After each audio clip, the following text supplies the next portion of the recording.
Praise the Lord दोस्तों, आज हम बात करेंगे कि इस्माइल से कौन सी जाति हुई और ये जो है इसहाक से कौन सी जाति हुई। तो चलिए हम परमेश्वर के वचन से सीखेंगे। 17 अध्याय जेनेसिस उत्पत्ति उसका 17 अध्याय उसकी 18 आयत से पढ़ेंगे। और अब्राहम ने परमेश्वर से कहा कि इस्माइल तेरी दृष्टि में बना रहे, यही बहुत है। तो यहाँ परमेश्वर बातें कर रहा था इब्राहिम से कि अब तेरे पुत्र उत्पन्न होगा। और इब्राहिम के मन में आया कि मैं अब तो 100 साल का हो चुका हूँ और सारा जो है वो 90 साल की हो चुकी है, उसकी प्रसव जो है बंद हो चुकी है। अब वो क्या पुत्र को उत्पन्न करेगी? तो यहाँ हंसकर जो है दंडवत करके हंसकर जो है परमेश्वर से बातें कर रहा था, स्वर्गदूत से बातें कर रहा था। परमेश्वर के स्वर्गदूत से बातें कर रहा था इब्राहिम। और वहाँ परमेश्वर के वचन के अनुसार वो कह रहा है कि क्या ऐसा भी हो सकता है कि परमेश्वर 100 साल बाद मुझे लड़का दे? क्या इस्माइल काफी नहीं है? तो परमेश्वर ने वहां आगे कहता है कि तब परमेश्वर ने कहा कि निश्चय तेरी पत्नी सारा के तुझसे एक पुत्र उत्पन्न होगा और तू उसका नाम इसहाक रखना, और मैं उसके साथ ऐसी वाचा बांधूंगा जो उसके पश्चाताप उसके वंश के लिए युग युग की वाचा होगी, युग युग की वाचा होगी। इस्माइल के विषय में भी तेरी सुनी है, परमेश्वर ने उसकी सुनी है, परमेश्वर ने उसकी इस्माइल के विषय में मैं उसको भी आशीष दूंगा और उसे फलवंत करूंगा और अत्यंत ही बढ़ा दूंगा। उससे 12 प्रधान उत्पन्न होंगे, मैं उससे एक ऐसी बड़ी जाति बनाऊंगा, परंतु मैं अपनी वाचा इसहाक ही के साथ बांधूंगा जो सारा से अगले वर्ष इसी नियुक्ति समय में उत्पन्न होगा। अब यहाँ परमेश्वर कह रहा है कि मैं वाचा तो सिर्फ जो है परमेश्वर कहता है कि ये बात तो जो है मैं इसहाक के साथ ही करूंगा, क्योंकि परमेश्वर कहता है कि उसको भी बढ़ाऊंगा और जो वाचा है वो इसहाक ही के साथ करूंगा। तो परमेश्वर का वचन यहाँ बताता है कि इस्माइल से जो है मुस्लिम पैदा हुए और इसहाक से समस्त इजरायली और समस्त जातियां उत्पन्न हुई। दोस्तों, यहाँ परमेश्वर के वचन ने साफ साफ हमें बताया इब्राहिम से 2 जातियां पैदा हुई, और वो जातियां जो है इस्माइल और जो है इसहाक, इनसे जो जातियां अलग हुई इन सबको परमेश्वर ने बढ़ाया, मुस्लिम को भी बढ़ाया। हम सब जितने भी समस्त संसार में इजराइल के साथ हमें भी हम परमेश्वर ने बढ़ाया। और वाचा तो जो है इसहाक के साथ ही बांधूंगा, परमेश्वर ने कहा। तो ये जातियां जो है परमेश्वर के वचन के अनुसार, जब इब्राहिम को पुत्र उत्पन्न नहीं हुआ था तो सारा ने कहा कि जो दूसरे वाली आपकी पत्नी है जिसे रखेल करके बोलते हैं, उसके पास जाना, उसने आज्ञा दी कि उसको अपनी पत्नी बनाना और पत्नी बना करके जो है उसे रख ले, और उससे जो पुत्र उत्पन्न होगा उसके साथ परमेश्वर जो है आशीष देगा। और तब ऐसा हुआ कि परमेश्वर ने सारा को भी आशीष दी, बरकत दी, और परमेश्वर ने उसको इसहाक की आशीष दी, उसका नाम इसहाक रखना, उसके बेटे का आशीष दी। और परमेश्वर ने जो है उससे भी एक बड़ी जाति उत्पन्न की। और जब वह उत्पन्न हुआ तब उसकी प्रसव जो है बंद हो चुकी थी, और इब्राहिम भी सोचता था कि क्या 100 साल बाद भी परमेश्वर हमें बेटा दे सकता है? क्या इस्माइल से ही कुछ नहीं हो सकता? क्या उसको ही ना बढ़ाए परमेश्वर ने कहा कि मैं उसको भी बढ़ाऊंगा, और लेकिन इसहाक जो है वो परमेश्वर के वंश को बढ़ाएगा और परमेश्वर उससे एक वाचा बांधेगा। तो यहाँ 2 जातियों की बात हो रही है, एक जो है मुस्लिम और दूसरा इजरायली, और जिससे बहुत सारी जातियां आती हैं इसहाक के अंदर। अब हमारी जाति भी आती है, बहुत सारी इंडिया के अंदर भी बहुत सारी अलग अलग जातियां आती हैं, उससे ये सब जातियां इसहाक से बनी हैं।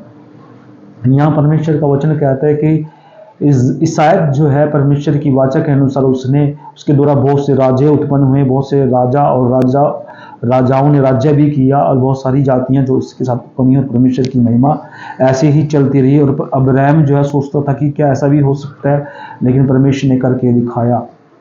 और जाति जो है यहाँ इन लोगों को पता नहीं था कि इस इस्माइल से जो है ऐसी बहुत सारे जो लोग पूछते हैं कि क्या जो है मुस्लिम जो है वो जाति कहाँ से हुई। लगभग वो लोग जानते हैं जो बाइबल पढ़ते हैं, और जो लोग बाइबल नहीं पढ़ते उनको नहीं पता कि जातियां कहाँ से शुरू और कैसे शुरू नहीं हुई। परमेश्वर ने जो है इस्माइल को भी आशीष दी और इसहाक को भी आशीष दी। अब जब इसहाक को आशीष दी तो सबसे बड़ी जाति आज जो है इसहाक की है, ना कि इस्माइल की। अब इस इसहाक के साथ आप देखते हैं कि जब यीशु मसीह इस दुनिया में 2025 साल पहले, यीशु मसीह की जो बातें हैं वो सब जितनी भी अलग अलग जातियां जो अलग अलग बंट गई थी इसहाक से, वो जातियां फिर से इकट्ठी होनी शुरू हो गई है, क्योंकि जो लोग परमेश्वर यीशु मसीह पर विश्वास करते हैं उनके द्वारा जो है वो सब जातियां जो है इकट्ठी हो गई हैं, और परमेश्वर ने उस जाति को एक किया। जो जाति जो है खिल गई थी, अलग अलग तरीके से बंट गई थी, उस जाति को परमेश्वर ने यीशु मसीह के द्वारा जो है जोड़ लिया है। और यीशु मसीह 2025 साल पहले आए और हमारे लिए उन्होंने जान दी, और उस पर विश्वास करने के द्वारा परमेश्वर ने उसको आशीष दी, बरकत दी।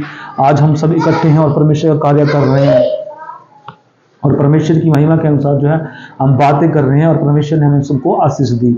जब चर्च लगाते हैं तो ये बातें सब होती है कि परमेश्वर ने जो है इस्माइल से ही क्यों एक जाति नहीं बनाई। ये परमेश्वर की इच्छा थी, परमेश्वर का प्लान था कि परमेश्वर इन जातियों को जो है अलग अलग तरीके से बनाए, क्योंकि सारा जो है उब चुकी थी। वो सोच उसके मन में दिमाग में आया कि ऐसा हो सकता है कि परमेश्वर हमें आशीष दे या ना दे, तो वो उब चुकी थी कि अब नहीं होगा ऐसा। लेकिन परमेश्वर का उसकी जिंदगी में प्लान था, और परमेश्वर ने उसके लिए ये सब किया, और जो है वहां से जाति शुरू हुई।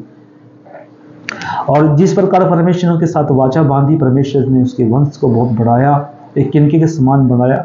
अगर तुम्हारी जाति को जो है किनके को गिन सकता है, तो इस प्रकार तुम्हारी जाति को भी गिन सकता है। इस प्रकार परमेश्वर ने आशीष दी, उसको बरकत दी, और इस प्रकार जो है मुस्लिम जाति हुई, और इस प्रकार जो है ईसाई की जातियां हुई। इससे बहुत सारी जातियां, छोटी छोटी जातियां जो है लगभग बट गई थी। उन जातियों को परमेश्वर ने बटोरने के लिए यीशु मसीह के पास भेजा, ताकि वो यीशु मसीह विश्वास करें और परमेश्वर के पास स्वर्ग में जाकर के जो है उनके साथ रहे।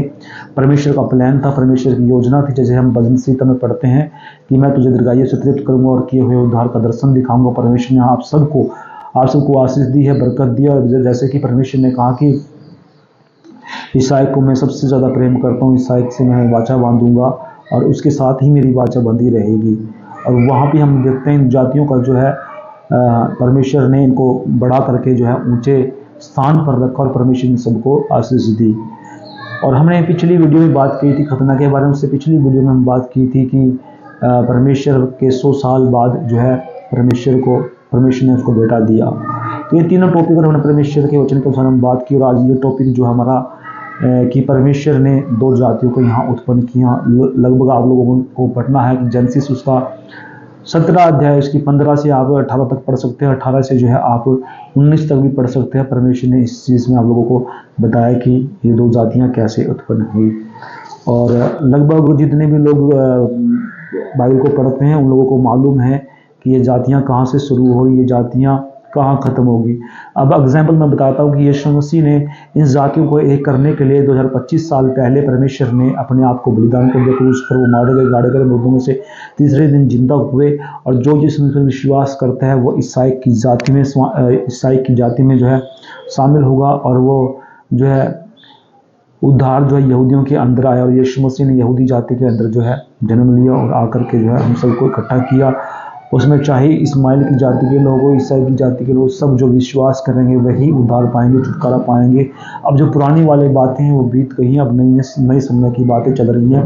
परमेश्वर आप सबको भी आशीष देगा, हम सबको भी आशीष देगा। इसलिए इन जातियों को अगर आपने नॉलेज लेनी है तो आप बैक आ सकते हैं, पुस्तक को पढ़ सकते हैं। अगर आपने नए नियम में पढ़ना है तो बाइबल जो है मत्ती से लेकर आप जो है रेवलेशन प्रकाशित वाक्य तक आप पढ़ सकते हैं। और इन जातियों के बारे में नॉलेज लेनी है तो यहाँ तक पढ़ करके नॉलेज। लेकिन अब हमें जातियों से मुक्ति दे दिया यीशु मसीह ने, उन 2 जातियों से भी और बहुत सारी जातियों से भी मुक्ति दे दी। क्योंकि यीशु मसीह ना तो जाति देखता है ना धर्म देखता है। यीशु मसीह आप सबसे प्यार करता है और यीशु मसीह आपको स्वर्ग में लेकर जाएगा। यीशु मसीह आने वाला है। अगर वीडियो अच्छी लगी, वचन अच्छा लगा तो उन लोगों को शेयर करना, जिसको मुस्लिम के बारे में और जो है यहूदियों के बारे में, समस्त जातियों के बारे में नहीं पता कि जातियाँ कहाँ से उत्पन्न हुई। तो चैनल को सब्सक्राइब करना, वीडियो को लाइक ज़रूर करना, शेयर करना। तब तक नेक्स्ट टॉपिक के साथ